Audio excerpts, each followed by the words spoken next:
Hello guys, कैसे हो आप लोग। आशा करती हूँ आप अच्छे होंगे, स्वस्थ होंगे और अपनी तैयारी में लगे होंगे। हर रोज एक प्रैक्टिस सेट लगाइए, इससे आपकी तैयारी अच्छी रहेगी। देखिए, आज मैं आपको वर्णमाला कराऊंगी, इससे संबंधित भी एक दो क्वेश्चन आपके बिहार के एग्जाम में मिल जाएगा। देखिए, वर्ण किसे कहते हैं। भाषा की सबसे छोटी इकाई ध्वनि है। इस ध्वनि को वर्ण कहा जाता है। हिंदी में उच्चारण के आधार पर 44 वर्ण, 11 स्वर प्लस 33 व्यंजन एवं लेखन के आधार पर 52 वर्ण होते हैं। उच्चारण के आधार पर कितने? 44 और लेखन के आधार पर कितने? 52 वर्ण होते हैं। अब देखिए, स्वर किसे कहते हैं हम। तो स्वर देखिए, स्वर कौन कौन से हैं?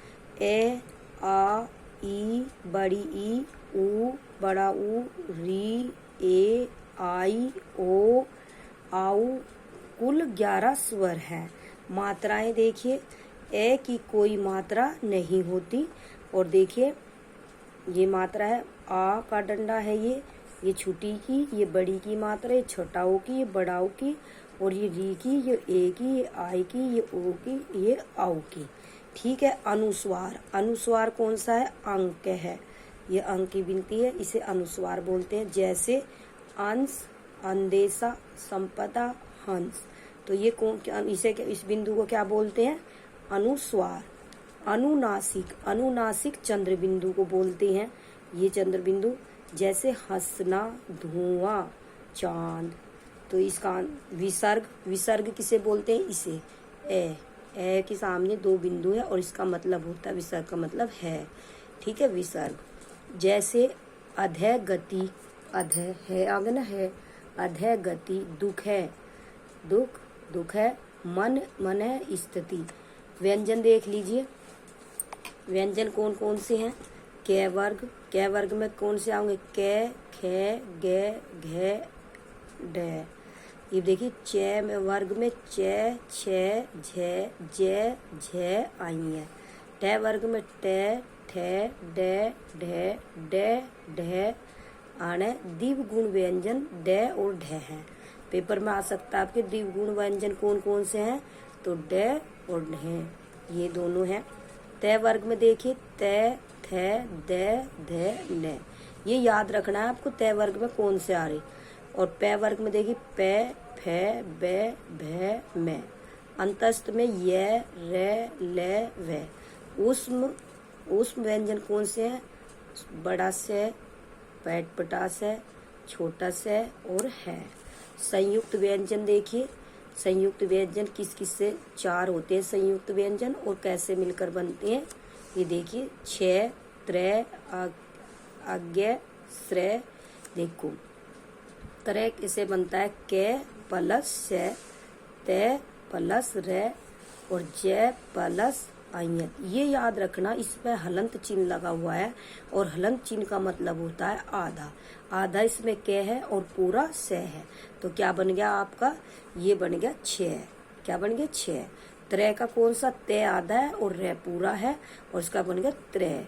और जो अज्ञ है, जय भी बोलते हैं, जय है, जय है, तो इसका जय आधा और आइए पूरा है। और से प्लस रे, श्रे में से बड़े वाला से आधा है, ये हलन चिन्ह लगा है, और प्लस रे पूरा है।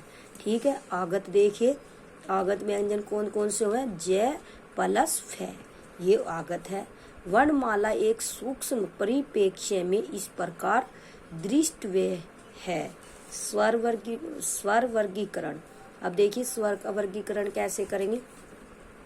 हरिस्व स्वर, इसका मतलब छो, लघु, और इसका मतलब दीर्घ, मतलब कि 2 गुना। प्लवुत का मतलब 3 गुना। तो देखिए, ए, ई, उ, री। आ मतलब कि दीर्घ स्वर, आ, ई, बड़ा ऊ, ए, आई, ओ, आउ। प्लवुत स्वर रा। तो स्वर की संख्या 11 है। स्वर की संख्या 11 कितनी है? 11 है। अब देखिए, हर्षिव स्वर, उच्चारण में कम समय लगता है और दीर्घ स्वर उच्चारण में हर्ष स्वर से अधिक समय। इनके उच्चारण में 2 मात्राओं का समय लगता है। इन्हें द्विमात्रिक स्वर भी कहते हैं। किसे कहते हैं द्विमात्रिक स्वर? दीर्घ स्वर को ही। तो देखिए कैसे खोल के देख रखा है इसमें, ए प्लस ई का क्या बन जाएगा? ए प्लस ए, इसका क्या बन गया? ओ। ए प्लस ओ, इसका बन गया आओ। ठीक है। प्लुत स्वर, ये पेपर में आया हुआ है आपके 15 मार्च 2024 में बीपीएससी में। उच्चारण में एक मात्रा का 3 गुना समय लगता है। नाटक के संवादों में इसका उपयोग होता है, जैसे हे राम 3 गुना समय लगता है। तो इसमें कौन सा है? ये विस्मयदीपोदक चिन्ह लगता है इसमें। ठीक है। अब देखिए स्वरों का वर्गीकरण उच्चारण के आधार पर। देखिए उच्चारण स्थान, और ये हर्ष स्वर, ये दीर्घ स्वर, और ये निरानुनासिक स्वर, मौखिक स्वर, और ये अनुनासिक स्वर। देखिए वर्ण का नाम कंठ है। कंठे को हम कंठ भी बोलते हैं। और ये इसमें हमारा कौन कौन से आवेंगे? कंठ स्वर, कंठ में इसमें हर्ष स्वर में ए, दीर्घ स्वर में आ, और निरनासिक स्वर में ए आ, और अनुनासिक स्वर में अंके और आ। ठीक है। तालव्य, तालु मुंह के भीतर की छत का पिछला भाग। इसमें हर्ष स्वर में छोटी ई और दीर्घ स्वर में बड़ी ई, और इसमें निरानुनासिक मौखिक स्वर में ई, छोटी ई, और अनुनासिक स्वर में बड़ी ई, छोटी ई। चंद्र बिंदु है ये। आगे देखिए आप, देखिए वर्ण नाम उच्चारण स्थान हर्ष स्वर, दीर्घ स्वर, निरानुनासिक, मौखिक स्वर, अनुनासिक स्वर। देखिए मूर्धन्य, मूर्धन्य में कौन कौन से आएंगे? मूर्धा, मुंह के भीतर की छत का अगला भाग, और इसमें हर्ष स्वर री होगा, और दीर्घ। ठीक है। देखिए अब देखिए कंठ प्लस तालु, कंठ तालव्य, ओष्ठ प्लस कंठ कोष्ठे। मतलब कि इसमें ओष्ठ वाले भी आएंगे और कंठ वाले भी आएंगे, तो इसे क्या बोलेंगे? कंठोष्ठ है। तो इसमें ओ प्लस ओ कोमा आऊ। ठीक है। ओष्ठे में देखिए ओष्ठ प्लस ओट, इसका छोटा ऊ, हर्षों में छोटा ऊ, और दीर्घ स्वर में बड़ा ऊ। ठीक है। व्यंजन देख लीजिए आप लोग। स्वर की सहायता से बोले जाने वाले वर्ण व्यंजन कहलाते हैं। प्रत्येक व्यंजन के उच्चारण में ए स्वर मिला होता है। तो क्या मिला होता है? प्रत्येक व्यंजन में ए स्वर मिला होता है। ए के बिना व्यंजन का उच्चारण संभव नहीं है। हिंदी में कुल कितने व्यंजन है? 33 व्यंजन होते हैं, जिन्हें 4 भागों में बांटा गया है। देख लीजिए कौन कौन से व्यंजन के 4 भाग। स्पर्श व्यंजन, अंतस्थ व्यंजन, ऊष्म व्यंजन, और आपका 4। तो देखिए जो आपका स्पर्श व्यंजन है इसमें आपके 25, और अंतस्थ व्यंजन में 4, और ऊष्म व्यंजन में 4। देखिए स्पर्श व्यंजन देख लीजिए।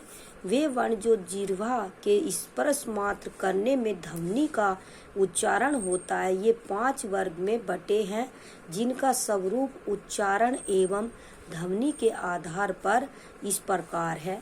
कंठ, तालु, मूर्धा, दंत, होठ। ओठ, इसे कंठ को हम कंठे, ध्वनि कंठे, तालु को तालव्य, और मूर्धा को मूर्धन्य, और दंत को वत्श्रेय, और होठ को होष्ठ्य। तो देखिए कंठ में कौन सा वर्ग आएगा? कै वर्ग। कै वर्ग में कौन कौन से वर्ण? कै, खे, गे, घे, डे। ठीक है। देखो ये हलंत लगा हुआ है, ये सारे आधे हैं। अगर इसमें ए लग जाएगा तब पूरे होंगे। ठीक है। हलंत का मतलब आधा। अब देखिए चै वर्ग में चै, छे, जय, झे, आई। तो ये भी आपके आधे हैं। ये आपके कौन से हैं? तालव्य और चै वर्ग। टै वर्ग में देखिए टै, ठे, डे, ढे, अण। ये भी आपका मूर्धन्य है। और तै वर्ग में तै, थे, दे, धे, ने। ये भी आपका। देखिए पे, फे, बे, भे, ये पै वर्ग है। और आपके कौन से व्यंजन है ये? स्पर्श व्यंजन। और स्पर्श व्यंजन में कितने व्यंजन होते हैं? 25। तो देख ली, गिन लीजिए, 5 5 5 5 5, तो 5 पंजे 25। तो स्पर्श व्यंजन कितने होते हैं आपके? 25। और इसमें कौन कौन सा है? कंठ, तालु, मूर्धन्य, दंत, ओष्ठ। तो इसे ही कंठ्य, तालव्य, मूर्धन्य, वर्तस्य, ओष्ठ्य कहते हैं। अगला देखिए, स्पर्श व्यंजन के प्रत्येक वर्ग के अंतिम वर्ण को डे, आय, अणे, ने, में को अनुनासिक कहते हैं। क्या कहते हैं? अनुनासिक कहते हैं। जो स्पर्श व्यंजन के प्रत्येक वर्ग के अंतिम वर्ण को क्या कहते हैं? अनुनासिक कहते हैं। डे, आय, अणे से कोई शब्द प्रारंभ नहीं होता। याद रखिए, डे जो आपका डे खाली है, इससे और अये से, अणे से कोई शब्द प्रारंभ नहीं होता। अनुस्वार और विसर्ग का मतलब है होता है न तो स्वर होते हैं और न ही व्यंजन। अनुस्वार को ना तो हम व्यंजन कह सकते और ना स्वर कह सकते। ये स्वर के अंत में अवश्य लगती है। किसके अंत में लगते हैं? स्वर के अंत में लगते हैं। अतः इन दोनों ध्वनियों को क्या कहा जाता है? आयोगवाह कहते हैं। ये पेपर में आया हुआ क्वेश्चन है कि आयोगवाह किन्हें किन्हें कहा जाता है? तो ए और ए, मतलब अंक और अय को आयोगवाह कहते हैं। अयोगवाह का अर्थ है योग न होने पर भी जो साथ रहे। योग न होने पर भी जो साथ रहे। आगे देखिए आप, देखिए अंतस्थ व्यंजन, इनका उच्चारण जीभ, तालु, दांत और ओठों के परस्पर सटने से होता है, किंतु पूर्ण स्पर्श नहीं होता। इनकी संख्या 4 होती है। य, रे, ले, वे। इन्हें अर्ध स्वर भी कहती हैं। तो याद रखना कि अंत्य स्थित व्यंजन को क्या कहा जाता है? अर्ध स्वर भी कहा जाता है। आगे देखिए, ऊष्म व्यंजन, जिनके उच्चारण में वायु घर्षण करती हुई बाहर निकलती हो। क्या करती हुई? वायु घर्षण करती हुई बाहर निकलती हो, उसे हम ऊष्म व्यंजन कहते हैं। ऊष्म व्यंजन कौन कौन से? से है। संयुक्त व्यंजन देख लीजिए, वे वर्ण जो दो व्यंजनों के मेल से बनते हैं उन्हें संयुक्त व्यंजन कहते हैं। देखिए, ये पेपर में कई बार आ चुके हैं, लेकिन हम एक जगह तो क्या आ जाएगा आपका, जैसे ये संयुक्त व्यंजन पूछ लिया जाएगा 6, तो 6 को कैसे तोड़ेंगे? तो एक जगह तो दे दिया जाएगा पूरा कै, उस पर हलंत चिन्ह नहीं होगा, प्लस से, तो ये गलत होगा आपका। और जो ये होगा हलंत, कै हलंत प्लस से, तो ये आपका से ही होगा, से 6। ठीक है। तरह में भी आधा तय है, आगे में भी जय आधा है और श्रेय में भी आधा से है। तो याद रखना, इस पे हलंत चिन्ह होगा और जो गलत होगा उस पे हलंत चिन्ह नहीं होगा। पेपर में कई बार आ चुका है ये क्वेश्चन। ठीक है। अगला आगे देखिए आप लोग, व्यंजनों का वर्गीकरण उच्चारण स्थान के आधार पर एक परिप्रेक्ष्य है। देखिए, वर्ण नाम और उच्चारण स्थान। कंठ है, इसे कंठ बोल लें। तालव्य, तालु मुंह के भीतर की छत का पिछला भाग। मूर्धन्य, मूर्धा मुंह के भीतर की छत का अगला भाग। दंत्य, ऊपरी दांतों के निकट से। ओष्ठ्य, दोनों होठों से। तालव्य, तालु मुंह के भीतर की छत का अगला भाग।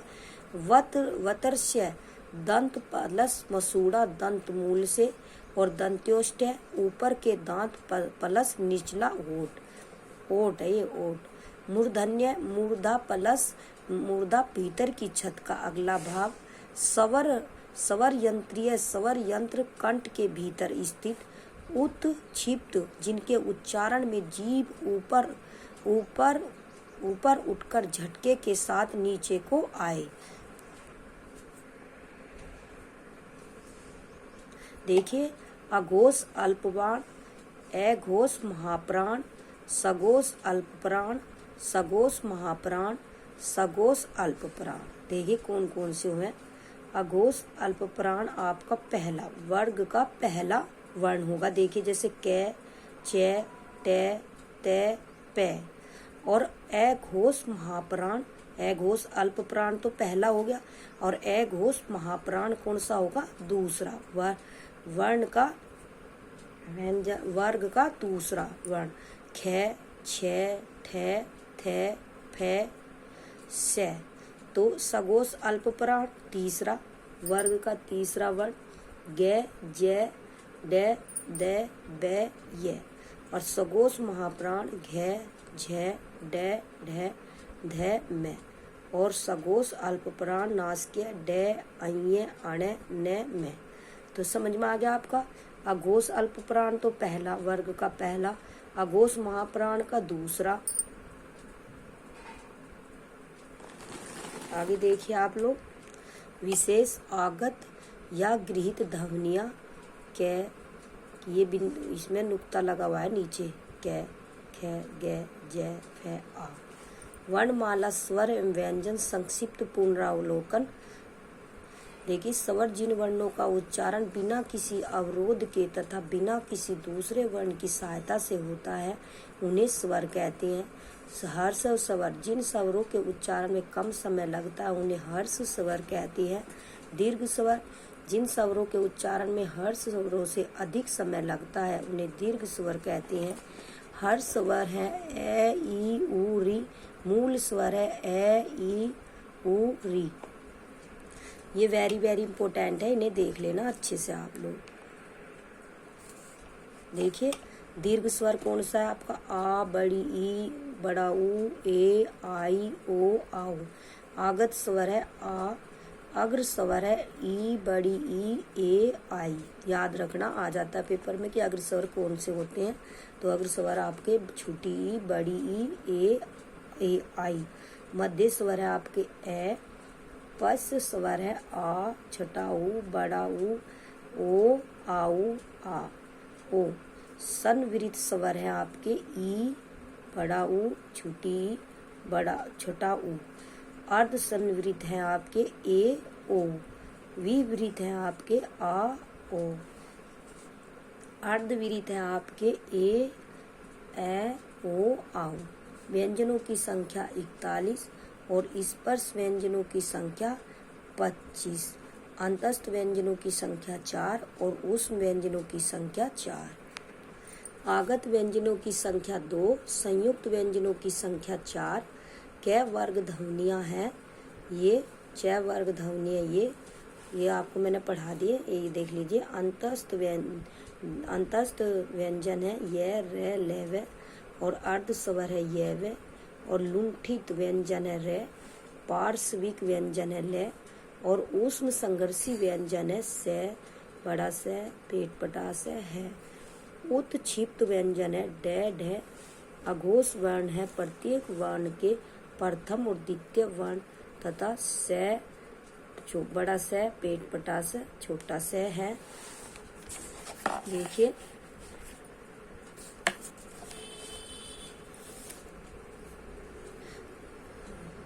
देखिए, घोष वर्ण है प्रत्येक वर्ग के तृतीय, चतुर्थ, पंचम वर्ण तथा य, र, ल, वह है। अल्प प्राण व्यंजन है प्रत्येक वर्ग में प्रथम, तृतीय, पंचम वर्ण तथा अंतस्थ स्थ वर्ण है। महाप्राण व्यंजन है प्रत्येक वर्ग के द्वितीय व चतुर्थ वर्ण तथा ऊष्म वर्ण नासिकीय व्यंजन है ड, अञ, अण, न, में। कंठ व्यंजन है क, ख, ग, घ, ड। और तालव्य व्यंजन है च, छ, ज, झ, अञ और स, य। मूर्धन्य व्यंजन है ट, ठ, ढ, ड, ढ, अण, ढ, स। और दंत्य व्यंजन है त, थ, द, ध, न। ओष्ठ्य व्यंजन है प, फ, ब, भ, म। और दंत्योष्ठ व्यंजन है व। और स्वर यंत्रीय व्यंजन है। कुछ क्वेश्चन देख लीजिए आप लोग। क का उच्चारण स्थान है, तो क का उच्चारण स्थान कंठ है। हिंदी वर्णमाला में स्वरों की संख्या कितनी है? तो हिंदी वर्णमाला में स्वरों की संख्या 11 है। वह वर्ण जिसका उच्चारण तालु से होता है उसे क्या कहते हैं? वह वर्ण जिसका उच्चारण तालु से होता है उसे तालव्य वर्ग कहते हैं। कै गे जै फै ध्वनियाँ किसकी हैं? कै गे जै फै किस ध्वनियाँ किस, ये संस्कृत की ध्वनियाँ हैं। किसकी हैं? संस्कृत की। तो इसका आंसर होगा आपका संस्कृत। अगला क्वेश्चन देख लीजिए आप लोग। देखिए मूर्धन्य व्यंजन है कौन से? तो मूर्धन्य देखिए आप कौन कौन से हैं। बी होगा शायद, इसका आंसर होगा सी, टे ठे डे ढे अण। तो इसका आंसर होगा मूर्धन्य ध्वनियाँ टे ठे डे ढे अण है। अगला क्वेश्चन देखिए, ए के उच्चारण स्थान का नाम क्या है? ए के उच्चारण स्थान का नाम क्या है? कंठ तालव्य है। क्या है? कंठ तालव्य है।